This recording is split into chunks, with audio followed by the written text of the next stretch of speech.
Hello, today we are going to look at solving problems that are a little bit more complicated. So when you are trying to solve an equation, remember your goal is to get the variable by itself. Now that means that problems like this get to be a bit difficult because we have two variables listed, but on the plus side, that variable is the same variable, it's x.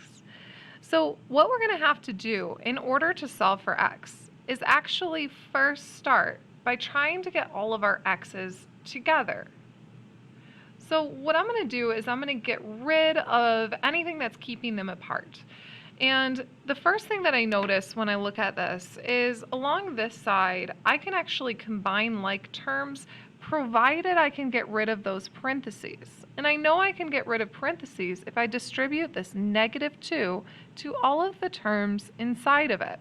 Now keep in mind we are doing multiplication here. And don't forget that when you have the subtraction by 2, it's the same as plus and negative, and that negative does belong with the 2.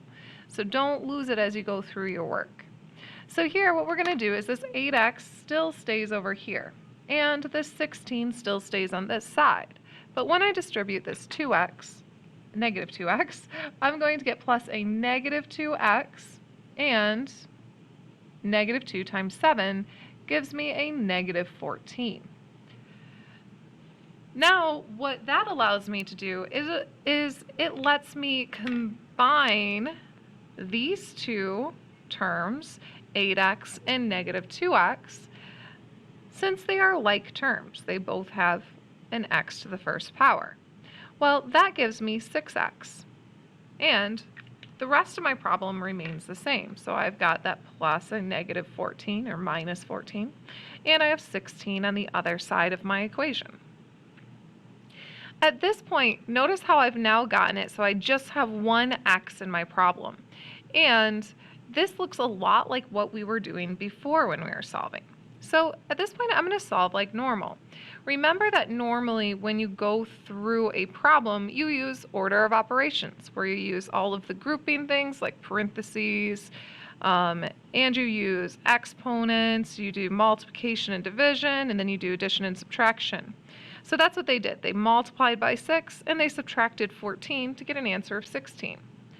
However, when we are solving, when we're trying to get x by itself, we're going to undo everything that they did on this side.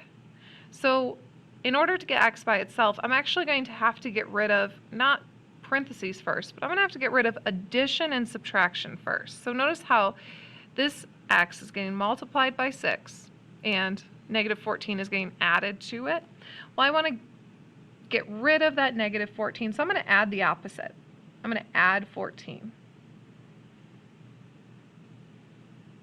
And that gets rid of my addition and subtraction. So over here, that gives me 30. And on this side, I have just 6x because these two cancel. Now, all I need to do is undo the multiplication of 6. And I can undo that multiplication by dividing 6 on both sides. That cancels out the coefficient, or the number in front of the x, leaving us with just x. And 30 divided by 6 is 5. So I know that x should equal 5. Now keep in mind, you should always know if your answer is right. And I'll know my answer is right because I'm going to go back and check. And in my check, what I'm going to do is I'm going to go to the original problem, not anything I did down here, but my original problem. And everywhere I see an x, like here, I'm going to write in 5. Now that does mean that I'm going to have to write in 5 twice. Oh, I added an extra parentheses here. Sorry about that. Not that it would hurt. And here I have x, or 5, plus 7. And now this should give me an answer of 16, and I just need to see, is that true? Well, 8 times 5 gives me 40. 5 plus 7 here is 12, and 2 times 12 is going to give me my 24. And 40 minus 24 does equal 16. So that means that overall, I know that this answer works because this side simplifies down to 16, which is what it should equal. So I found the correct answer. Now, that should be enough where you can do your homework as posted on Classroom. But sometimes as we're doing these new processes, it can take a little bit of practice to feel comfortable with it. So I'm going to give you an additional example. You do not need to watch this part if you already understand the concept and you've been getting the answer right consistently in your practice in the homework. But it doesn't hurt to have that extra example. So now remember my goal. I want to get x all the way by itself. But since I currently have two x's, I'm going to need to find a way to combine them. Unfortunately, as long as something is in parentheses, it can't really be moved to combine with something outside of those parentheses. So my first step is get rid of parentheses. In order to do that, I'm going to distribute this multiplication of 3 to both of the terms inside the parentheses. That gives me 3x plus, well, 3 times 4 is 12. And the rest of my problem remains unchanged. I have the 28 on the other side of the equation. Notice I like to draw a physical side. And I also have 5x on the left side of the equation.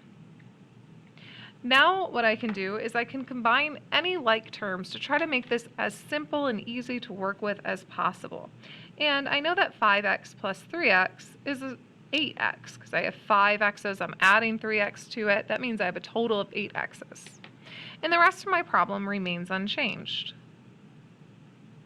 And now, at this point, everything is pretty much simplified. I have two terms that cannot be added together because they are not alike. They don't both have that x. And there's only one number on the other side of the equation. So let's go ahead and solve. Remember, just like before, I'm working backwards through order of operations because I'm going to be undoing things. So we go in reverse order as we work through solving. And that means I'm going to get rid of this addition of 12 first, giving me, on this side, canceled out 12s, so 8x. And here, 28 minus 12 is going to give me 16. Next, to undo the multiplication of the 8, I'm going to divide by 8, the opposite operation, leaving me with x is equal to 2.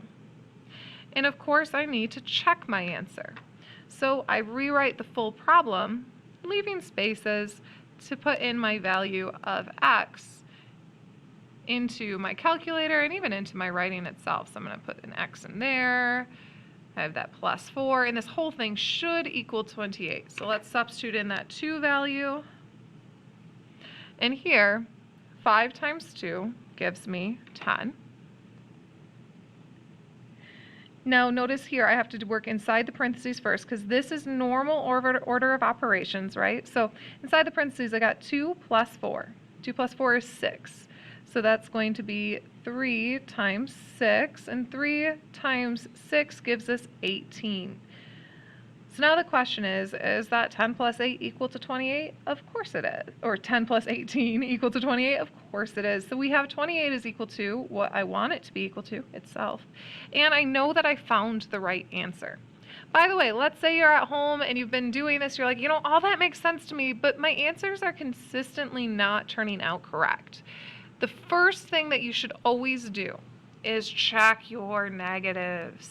So for instance, if I knew that I had done something wrong on here, like let's say I had gotten this, where I had said this was 14, so it's just plus 14. Well, I know that when I do the rest of my work, then I'm going to change a lot of things. This would become minus 14, so the whole thing would end up wrong. But if I knew that my answer was wrong from my check, I'm going to go through and I'm going to say, okay, well, I copied down the 8x correctly, and I distributed this negative 2. Should my first term be positive or negative? Well, there's a single negative thing being multiplied by a positive thing, so that should be negative, and it is. And then I'd go here and go, okay, I've got a negative thing times a positive thing. Do I have a negative answer? Because it should be negative. And I'd go, oh, wait, I do need that negative there. So I'd add in that negative and redo my problem from that step. Now, of course, we didn't forget that negative the first time around, so ours is correct. Go ahead and take your time with these problems. because a lot of times those little mistakes end up costing you so much time in the long run that rushing actually is going to cost you a lot of time because you'll have to redo problems. So if you go through really slowly but very carefully the first time, people tend to get done a lot faster with the assignment. Speaking of the assignment that is up on Classroom, go ahead and check that out. Make sure that your work is shown and that you show me that you have checked your answer along the side as well. If you've tried a problem 3 times and you did not get the correct answer, you may put a star next to it, and you should have what you got already written out. I will help you out with that one tomorrow during class. Have a good day.